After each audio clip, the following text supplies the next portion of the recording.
We will deal with the topic of crystal structure today. As I had said, we finished up bonding where we looked at atoms and how their structure was, and then we looked at bonding where the atoms bond together, and now we look at how they arrange themselves in geometrical structures called the crystal structure.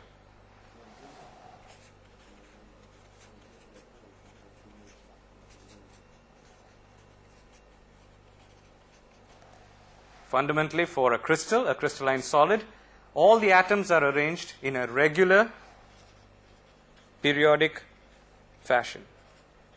Those are the key words to remember. Okay, regular, periodic. So there is some order to the atoms in a crystal.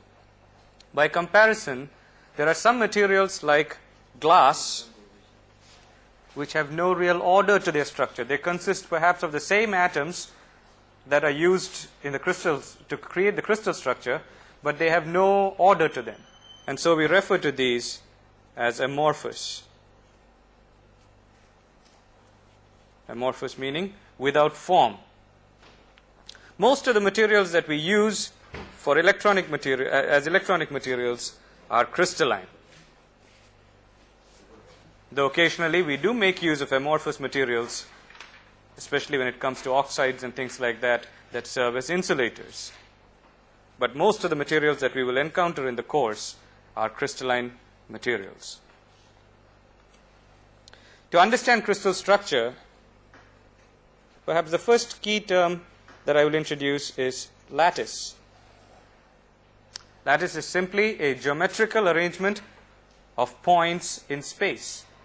There's nothing to do with any atom sitting anywhere. You can take any set of points that are geometrically arranged and create a lattice. We will do something with each of these points later to create the crystal structure, but the lattice is simply the periodic arrangement of points in space.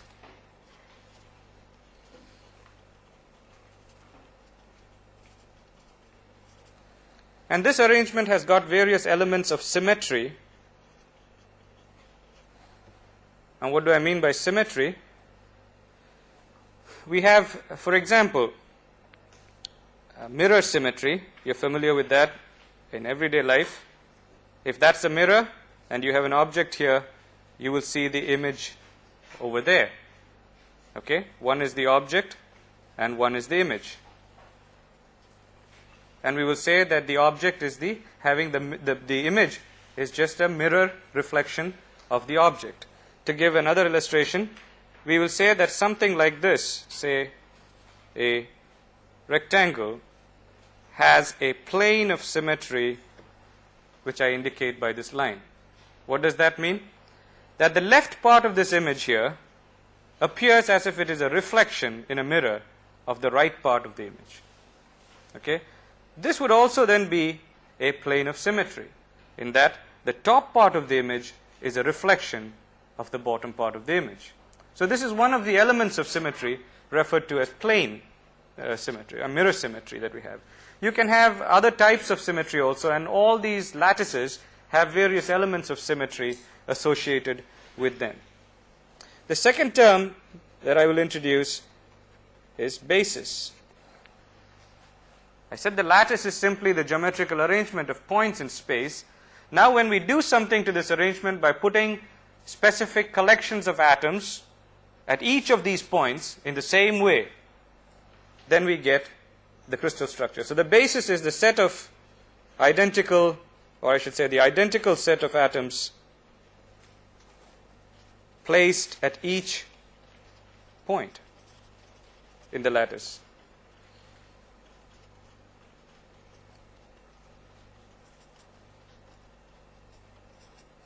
The lattice is repetitive, and when you place these atoms at each of these points, or the collection of atoms, we generate the crystal structure.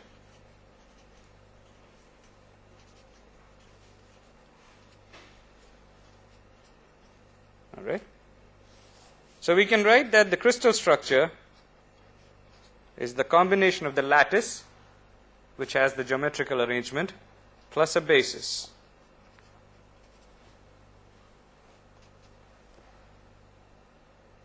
So I can take any given lattice arrange different atoms on it, different collections in different ways, and generate a wide range of crystal structures. And that's what we see in nature, that the same lattice, but it has got a completely different structure simply because the basis associated with this lattice is different. We use the term unit cell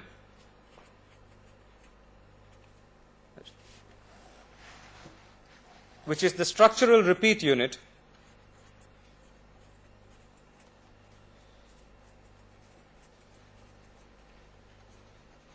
for the lattice.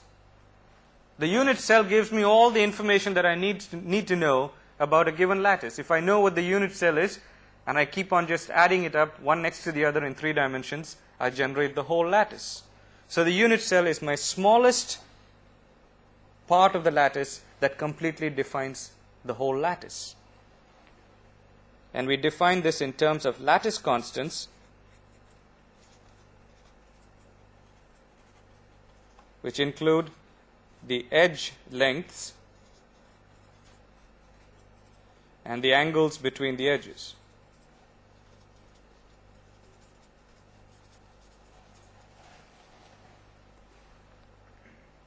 Okay, so if we know what the edge lengths are and what are the angles between these edges, we generate the unit cell, which when repeated in 3D gives me the whole lattice. So typically we will define it in terms of A, B, and C, which are the edge lengths, and then we have alpha, beta, and gamma, which are the angles between these. I will flesh that out a little more later when we look at actual examples. But these are what are called lattice constants or lattice parameters. Now it may appear that there are so many different shapes that a cell could take. And while that is true, we can't arbitrarily take any shape and fill 3-dimensional space, which is what a solid is. So it turns out that there are only 7 crystal systems. That means these are 7 unique shapes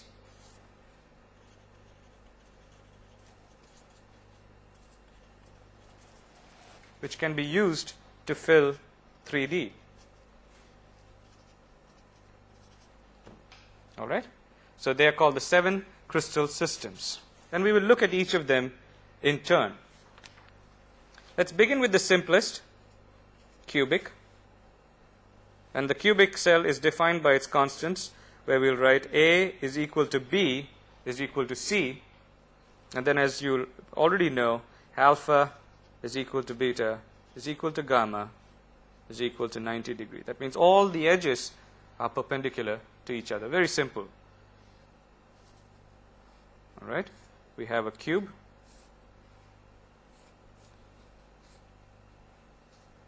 And the edge lengths then are given by the A, B, and C.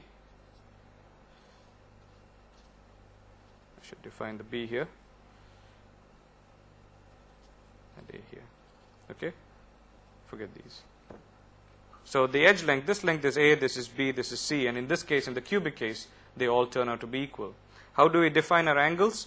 The angle sort of between B and C is what is called alpha. The angle between A and C is beta, so it will come opposite to this B. And then the angle between A and B is gamma. That's how we are defining the lattice parameters. So this is the simplest case of cubic symmetry, a cubic lattice, and there are variations of this as we will see later. The next one we can look at is tetragonal.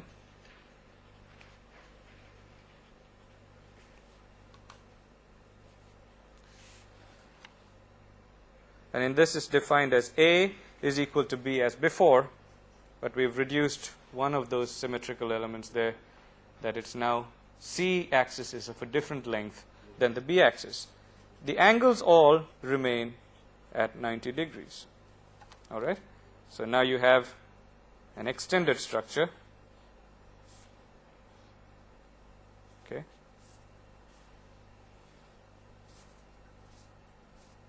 Where now my A and B are the same, but the length of C is different from the length of A and do it here, B. All right? So this is what is called the tetragonal lattice. The next one is the orthorhombic lattice, where again one further element is reduced in its symmetry, in that A is not equal to B is not equal to C. All the lattice edges, the cell edges of different lengths, while we still maintain the angular positions at 90 degrees. You can draw that for yourself, where now the cell lengths are different, but the angles remain at 90 degrees. The fourth one is the rhombohedral,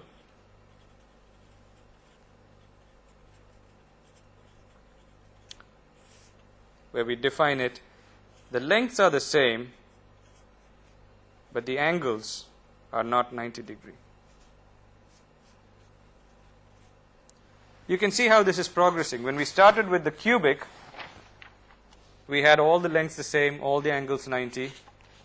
Then we moved on to the tetragonal, where we had the lengths, two of them are same, one is not, and the angles are 90. Onto the orthorhombic, where now all the lengths are different while maintaining the angles. And now we've moved to another one where the lengths are the same, but the angles are not 90 degrees. I'm not going to draw these all out. They are fairly basic information that I'm providing here by way of review. And then another one is the hexagonal, where A is equal to B, but C is of a different length than either A or B.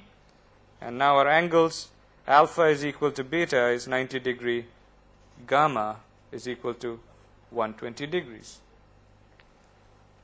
So if you look at the axes, we have A is equal to B, and this is C is a different length. The angle gamma is 120 degrees, but both A and C, that angle is 90, and so are B and C. And so when you repeat this unit around, you get the hexagonal structure. Further reductions in symmetry occur as we go down the list. We come to the sixth one, which is the monoclinic, where A is not equal to B is not equal to C. So now all the three lengths are different, and the angles, two of them are 90 degrees, but the third one is not. Okay?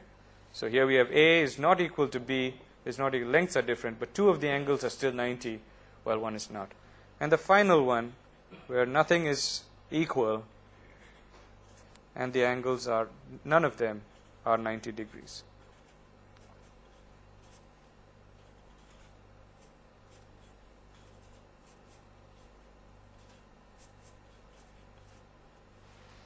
So we have the lowest symmetry here, and in cubic case we had all the highest symmetry there. So gradually in the 7 crystal systems we see a reduction in the symmetry.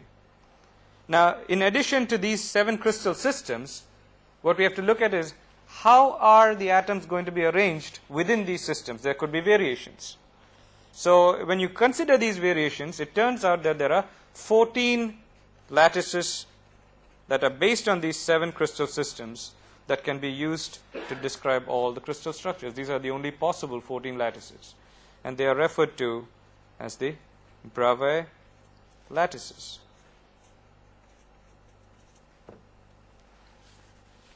Okay.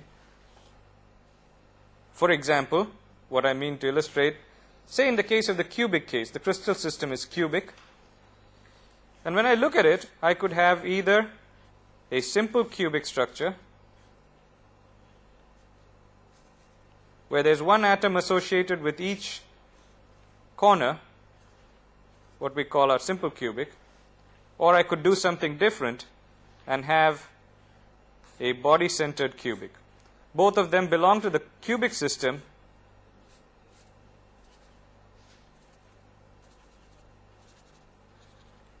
but in this case there is a difference. There's one more atom in the center. Now note that the atom in the center is identical to the atoms in the corner. Then only is it a body-centered cubic structure. Okay? Just because you have any atom in the center of a cube doesn't make it a body-centered cubic lattice.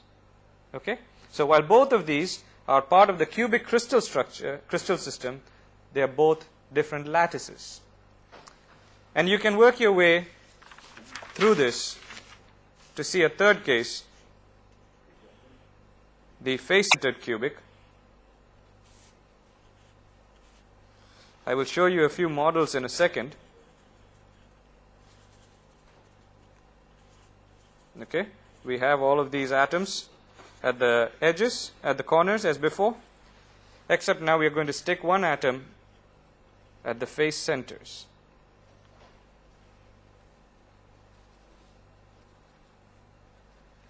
All right. So each of the face centers has, and again all of these atoms are identical with each other. And so this is called the face-centered cubic, or FCC, face-centered cubic. That's the simple cubic, and that's the BCC, or the body-centered cubic. All elementary things. And so when we look through this, we can generate a list of the 14 Bravais lattices.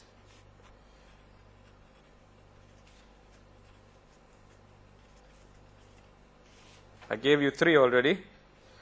The simple cubic, the body-centered cubic, the face-centered cubic. I'm not elaborating those. And then you can have simple tetragonal,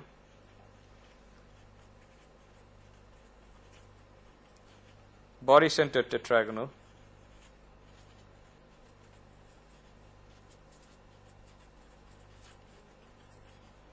in the case of orthorhombic, we can have simple orthorhombic, body-centered orthorhombic,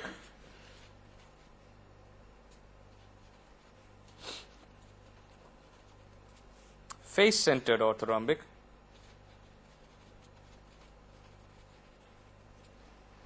okay. I'm sorry, not body-centered. I used the wrong term. The base-centered.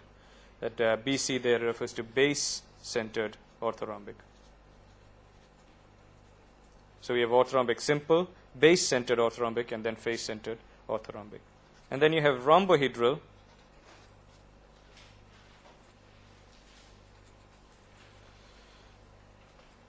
right up here, hexagonal, and 2 variations of the monoclinics, simple monoclinic, base-centered monoclinic, and finally the triclinic.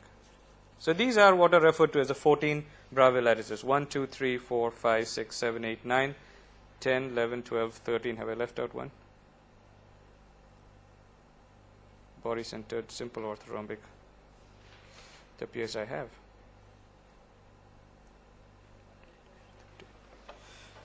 Which one have I missed out? In case of hexagonal, we have to. Okay, I'll come back to that. Hold on. Just leave it there, that thought. But there are 14 of these. I don't know which one I missed. I'm looking in the list. But I'd like to show a few models of these just to illustrate the point.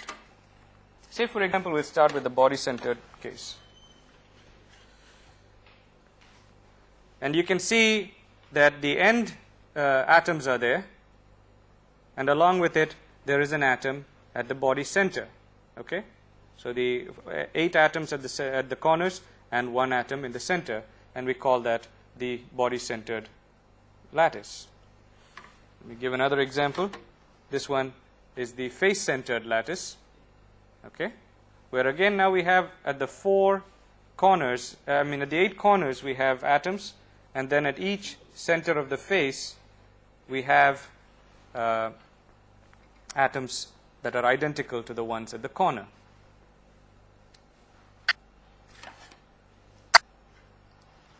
Here's the case of a tetragonal, that is the base-centered tetragonal.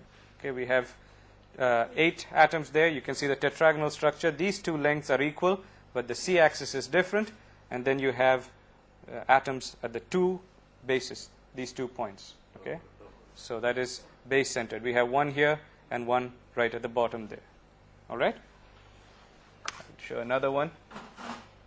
That's the face-centered tetragonal. Okay. You can see now again it's the tetragonal structure, but the different faces have got an atom each. Now, This is what is called, we'll come to packing in a second and I'll come back to that. But for now, these are the ones that we have. Okay? Did we note which one we missed out? Base-centered tetragonal. All right? Base-centered tetragonal. That is this one. That was the one which had the tetragonal structure and then 2 atoms at the base. That's the one I had missed out earlier. Okay, so that gives us the list of Bravais lattices, and all the crystal structures that we encounter in these electronic materials deal with these sort of 14 lattices. Nowadays, people are talking of some variations that are called quasi-crystals, where some other 5-fold symmetry is seen. But that is a very recent phenomenon. Fundamentally, everything else can be explained in terms of these 14 Bravais lattices.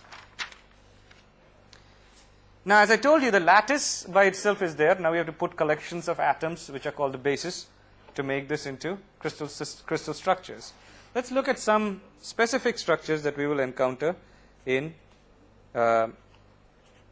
electronic materials. The face-centered ones we just saw is very common in many of the metals: copper, aluminum, gold, silver, nickel, palladium.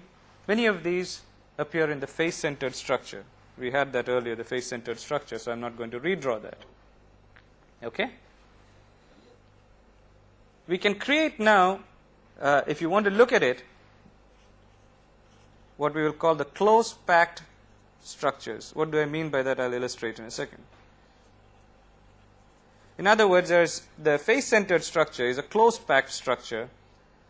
And what we mean by that is that most of the space within a face-centered structure is occupied by atoms. Okay? This is one structure where 74% of the unit cell is occupied by atoms. We can calculate this. Maybe I'll give it as an exercise for you to calculate this. You probably have done it at some time. And basically, we can see that it consists of layers of atoms that are stacked one on top of the other. Particularly in the face-centered case, by looking at a sort of structure like I illustrated in the model, it may not be obvious, but actually the atoms touch each other along the face diagonal. All right? In the structure that I showed you, you don't see that happening. They're all shown distinctly like that. But in reality, in the face-centered structure, we have all these atoms touching along these diagonals. And what we can say is we know that this is the atomic radius. They're all equal atoms, though the middle one looks a little smaller. They're all the same. And so we know that this length is 4r, where r is the radius of a particular sphere.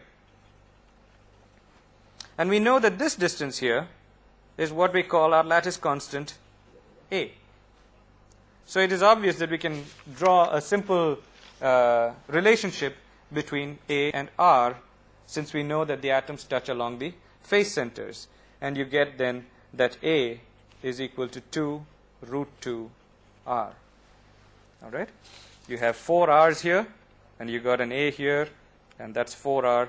So you get A squared plus A squared is equal to 4R squared, which you then express in terms of A. So very simple. So we have, if we know what the radius of the sphere is, we know the lattice constant. If we know what is the lattice constant, we can calculate what the radius of the sphere of these atoms should be, which are FCC. Another point to illustrate will be the number of atoms per unit cell.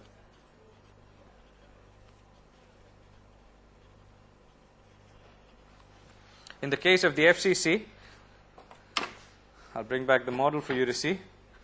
You will look at it and say, you just count up 1, 2, 3 like that, and there's 8 plus 6, 14 atoms.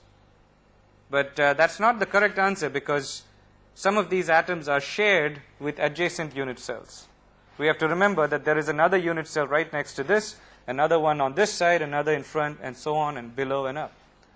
So what we have to do is to think this particular atom, let's say, or any of these, the corner ones, for example, are shared with how many other unit cells? 8 other unit cells are shared. So, and then the face ones are shared by how many? By 2. And if we had, let's say, just to continue the analogy, an atom in the center here, it would belong solely to this unit cell. It's not shared. So when we determine the number of atoms per unit cell, what we have to do is to go and look. There are 8 corner atoms shared with 8 cells. So their contribution, so to say, to this unit cell is 1/8, and we have 1 atom there. There are 6 face-centered atoms shared with 2, and we have 3 of these. So a total number per unit cell turns out to be 4, which is characteristic of FCC structures. And similarly, you can do for other structures. Another close-packed structure that we have is what is called the hexagonal close-packed structure.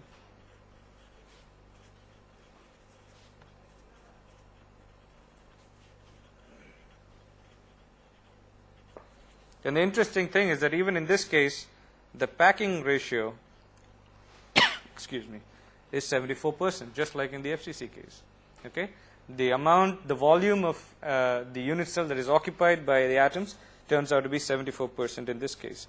A simple example would be the metal zinc. And we can visualize this in terms of atoms all lying in a plane touching each other. You can do this very easily by using table tennis balls or something of that nature. Lay them all out, and if we lay it all out in a layer, we get this kind of a thing. Now we have a choice. When I stack my next layer on top of this, I have a set of choices. Either I will put them here.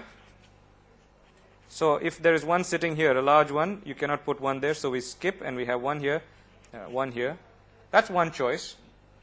And another choice would be that I could choose, let's say, this set. Okay? So there are 2 different possibilities here. So if we call the first layer as layer A, these big atoms as layer A, and then the purple ones that I've sketched in there, this one, and this one, as layer B, and so on, and the green ones as C, I now have a choice. They will repeat as either AB, AB, or they may repeat as ABC, ABC. Okay? And it turns out that this AB, AB sequence of repeating, one layer on top of the other, is what gives us our hexagonal close-packed structure, and the ABC, ABC gives us the face-centered cubic close-packed structure. All very simple, basic things. All right? And I will illustrate that. You can see that in the case very easily for the hexagonal close-packed structure here. You can see that, can we look at it in front here? The red and the yellow are A and B layers. And so there is a repeat that you can see. If that red is the A, then you have the B layer that is the yellow one, then again an A, then a B, and then again an A. So that's the AB, AB stacking sequence that I just mentioned. When we look at the FCC structure, that sequence doesn't seem as obvious. What you have to do is to train yourself to look a different way at this along what we will refer to as the 1-1-1 direction, or the body diagonal. Okay, let's see if I can show that to you. It's difficult to show, but if you think of it, you're looking perpendicular along this body diagonal, all right, from this atom to this atom here. And what we have got to do is to try to think in terms of layers that are perpendicular to this. And you'll see then that there's one layer that consists of this atom and a whole layer of atoms along here. Then there's another layer, it's rather difficult to see here, that will consist of these atoms here. Okay? 1, 2, 3, 4, 5, 6. And then you'll have another layer that is these 6, and then another layer. So it is really stacking this way. And when we break it up in colors, you'll see that it will be A, B, C, and then back again to the A on the top there. It's difficult to illustrate with a simple red-colored thing here. Maybe some other time I'll show the different colored ones for you to see. But that's basically how you have to visualize it along the 1-1-1 direction, as we say, or the body diagonal. One other very interesting crystal structure for us is the diamond crystal structure. From the name, it might be obvious that diamond has this structure. Excuse me. But in addition, two very important materials also have the structure, silicon and germanium. Silicon, as we know, is perhaps the most important semiconductor material, and germanium used to be one of the very important early semiconductors, and gradually it has changed and silicon took over. Now again, as I say, there is a change. There people are coming back to mixtures of silicon and germanium called silicon-germanium alloys, which are making a great impact on the industry. But this and this, two key things, and diamond also, all have the structure. What does the structure look like? It's going to be difficult to illustrate, but fundamentally you can start with an FCC lattice. Oops, I blew that. All right.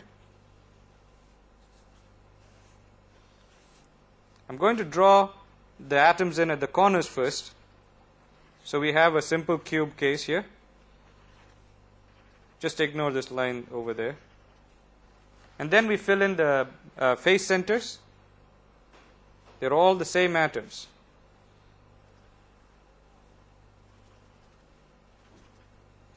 Okay. So far it's just looking exactly like the face-centered atoms. Now we can put in 4 more atoms inside this structure. If you will imagine the body diagonal that goes from here through here, we will put one atom halfway between the center and here, about there, somewhere there. Okay? Quarter, quarter, quarter is how the notation will go. And opposite to it, we will have one over here, along this diagonal.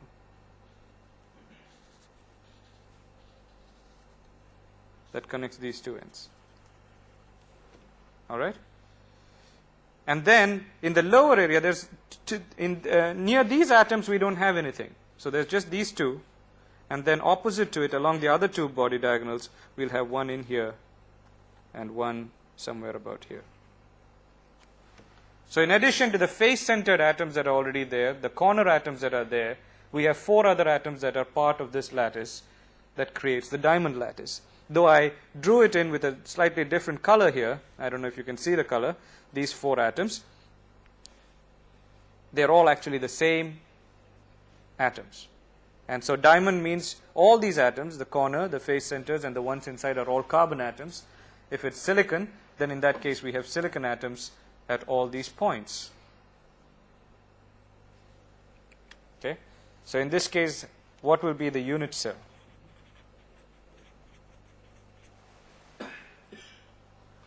It's tempting to think that it's face-centered. Excuse me. Right? It looks like it's face-centered.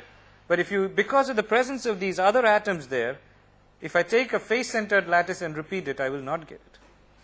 So what I'm ending up with actually is just a simple cubic lattice. But the basis is different. All right? It will be a cubic lattice with different bases. Sometimes people refer to this kind of a structure as 2 interpenetrating FCC lattices. If you try to sketch out more of these unit cells, you can see that clearly.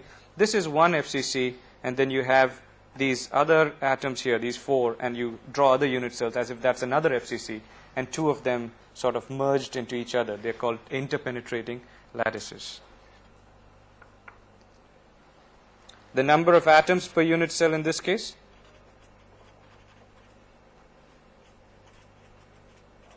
We have the same number as an FCC, which is 4, and then you have 4 more that are right in there. So we have 8 atoms per unit cell over here. Okay?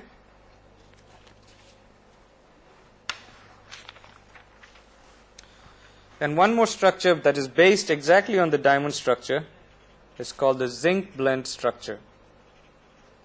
Zinc blende is a mineral name for zinc sulfide.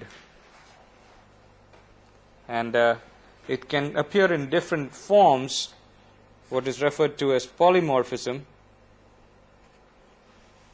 I will not go into it, but just to say that zinc sulfide could have the same chemical formula, 1 atom of zinc and 1 atom of sulfur, but it could have different crystal structures, one of which is the zinc blende structure, and the other is what is called the wurtzite structure.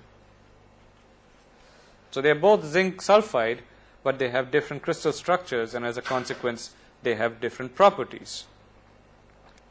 We'll focus on this structure, zinc blende.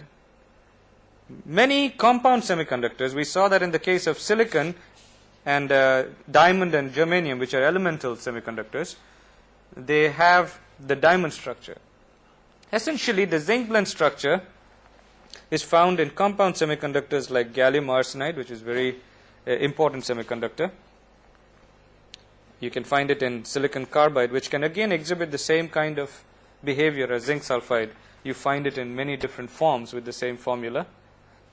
You can have gallium nitride having the zinc blende structure. Many of these are there. What is this zinc blende structure? I'll come back to this figure. In the case of the diamond crystal structure, we had that all these atoms were identical. If it's diamond, it's all carbon. All we do here in the zinc blende structure is we leave the corner atoms the same.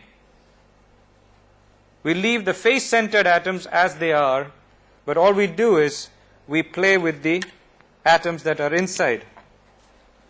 So I'm going to redraw them a little bigger here, so you can see the difference there. Okay? So the ones that are sitting along these body diagonals are of a different element than the ones that are at the corners or at the face centers. So when we have a structure like this, that is what is referred to as the zinc blende structure. So in the case of gallium arsenide, we could picture it as gallium atoms, for example, occupying all the corners and the face center, and then when we extend it, the arsenic atoms occupying along the body diagonal. Okay, I'm not drawing in all the atoms, but we have arsenic there, and we have arsenic there, and then arsenic here, and one on the other side. Okay. So in this case, the purple, what I shaded in here, is the arsenic, and the blues are the gallium arsenide. Here's one final structure, two quick structures. Sodium chloride. We find this, it's called the rock salt structure. And we see it as named in the sodium chloride, MgO, lithium fluoride, and so on. It's an ionic kind of material, all these. And so we have ions that are arranged along this structure. Let me see if I can draw that for you.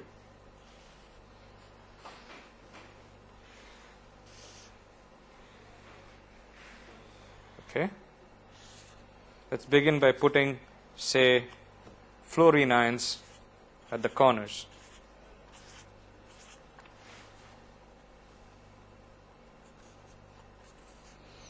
Okay.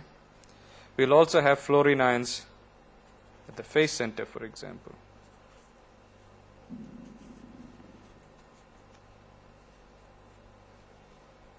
Okay.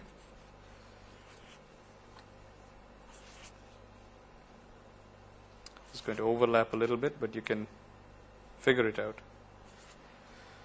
So face centers have got fluorine ions, and the corners have fluorine ions. And now we have a different ion, the lithium ion, that is in this edge position.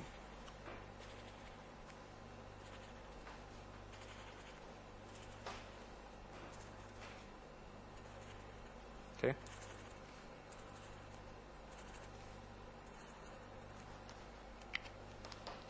So fluorine, okay, large, and then we have lithium, which is small. Typically, you'll find that the negatively charged ion is larger. Do you know why?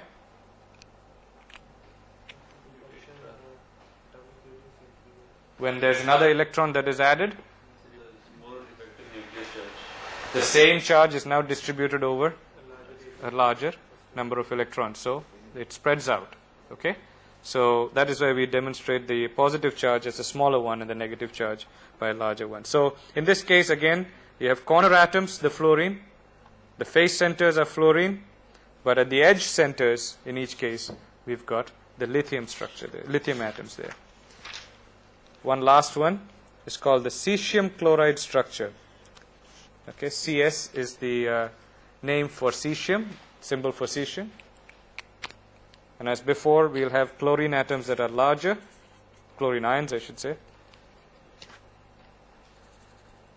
And you have cesium smaller. All right? And in this case, it is very simple. It's exactly like the body-centered case of cubic, with the difference that the atom at the center of the body is different from the atom at the corners.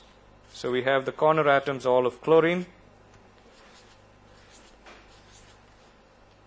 but we have a different kind of atom at the body center. So this is not body-centered in its unit cell, as I mentioned earlier, because body-centered, the lattice has to be, all the atoms are same. So even though there is an atom at the body center, this is really a simple cube. All right? Okay. Now there are other kinds of atoms also that we can have. I will not go into it, other kinds of crystal structures, but another common one I'll mention in passing is the wurtzite, which I told you earlier for zinc blende, that it exists in both the zinc blende structure and the wurtzite structure. The zinc blende structure is related to a cubic lattice. The wurtzite structure is based on the hexagonal lattice.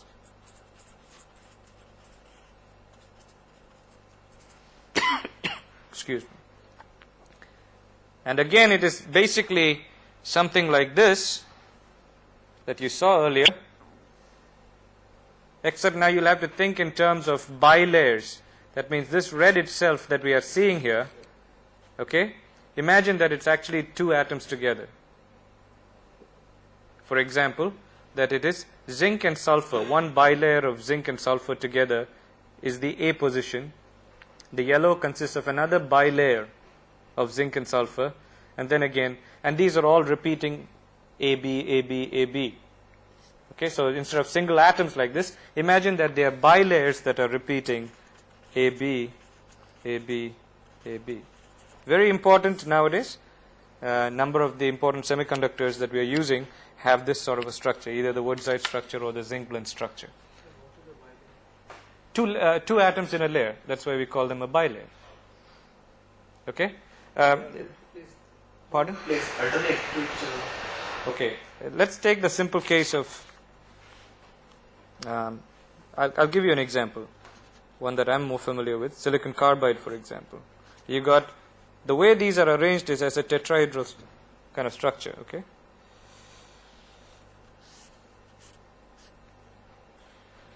And then there's one more line there.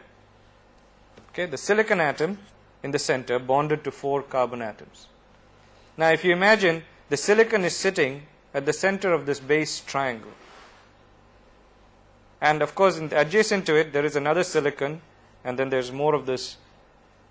And if you extend that into 2 dimensions, you've got a sheet that consists of carbon atoms, this base layer, these 3, and so on.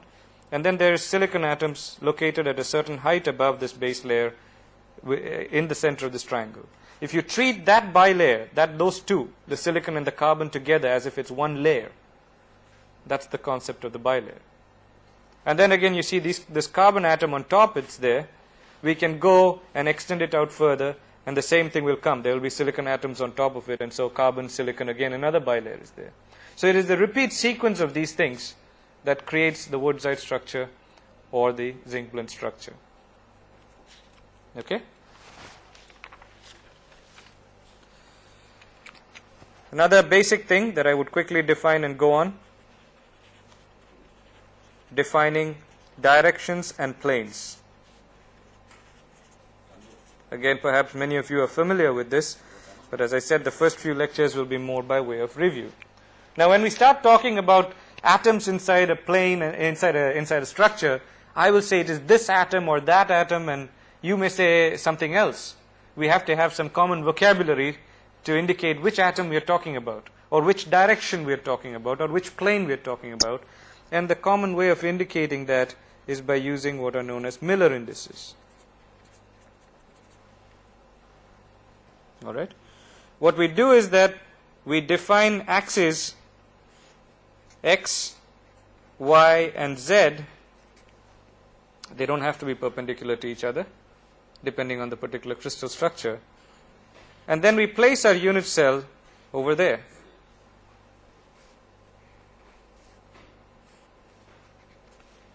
So now, this length here is A, this length is B, and this length here is C. Now, as you see, I am using terms like this length and that length because you can see what I am doing. But if I were just talking to you, I would have to have a way of referring to what I am talking about, which direction am I pointing in. And so the way to go about it is, we look at, we assign numbers, integers, for each of these directions at what length, what fraction of the unit cell length we are making the pointing, we are pointing to. Say, for example, I'm pointing here. That is at unit length of A along the x-axis. Okay? So the way we would indicate this in Miller indices is this particular direction, which is just simply along the x-axis, is at the vector, for example, is at 1a, 0 along the B, and 0 along C. So this axis would then be defined as 1, 0, 0. And we indicate the directions by putting the following brackets around it. Okay. Similarly, this along Y, I would call it 0, 1, 0, and along Z then would be called 0, 0, 1. What if it is in the negative direction? I could have it along the negative direction. In that case, we use the term bar 1, for example. Okay? That's not a T, bar 1.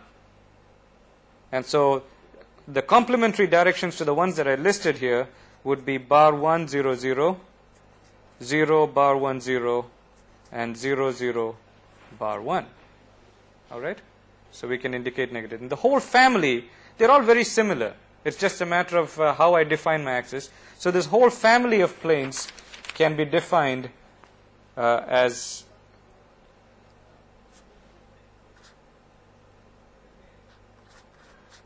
a different set of brackets that we are using, as you can see.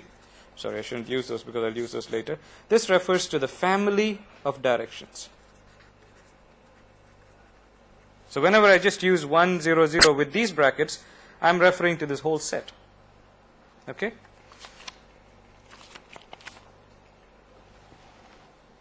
And then we can also do the same with planes in a similar way.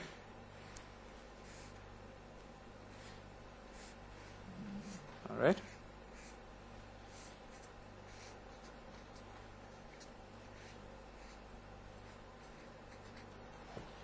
That's x, y, and z. And if I want to refer to a particular plane, let's say this one here, the first thing I would do is to indicate where it is cutting this axis. That's what I'm interested in. So if I ask you, where does this plane cut the x-axis? The answer would be, it doesn't. So we would indicate that by saying that along the x-axis it cuts it at infinity. The y-axis is cut where? At 0, but actually it's a matter of opinion where I put my origin. So if I can shift it and I say it cuts it at 1, and where does it cut the z-axis? Again at infinity. Now what do? I take the reciprocals of these. So this is the intercepts on each axis. Then I take the reciprocals and I get 0, 1, 0. All right? So in this case, my index for this plane is 0, 1, 0. And I would indicate that in general by putting these sort of brackets around it. And if there are fractions, then we will convert that to the integers before we put the brackets. And as before, when we are talking of a family of planes, then I will put a different set of brackets. This is the family of planes. Okay? So similar to the previous case we have. Now note that in this case, say for example, 0, 1, 0 is not the same as 0, 2, 0. Because 0, 2, 0 will lie, remember we've taken reciprocals here. So it will lie halfway between these two. So as in the case of directions, 0, 0, 1 is the same as 0, 0, 2. But in the case of planes, 0, 1, 0 is not the same as 0, 2, 0. So we have to be careful with this directions and planes when we work with them. Okay? So we can work out a number of different problems for different types of planes and directions. The only thing you have to be cautious about, I'll just add one word here, is that in the case of hexagonal, that is, we use what is called the Bravais-Miller notation for simplicity. I'll just illustrate it very quickly. That instead of using this only these three axes, we give a fourth axis here. So this is the base, okay, the hexagon.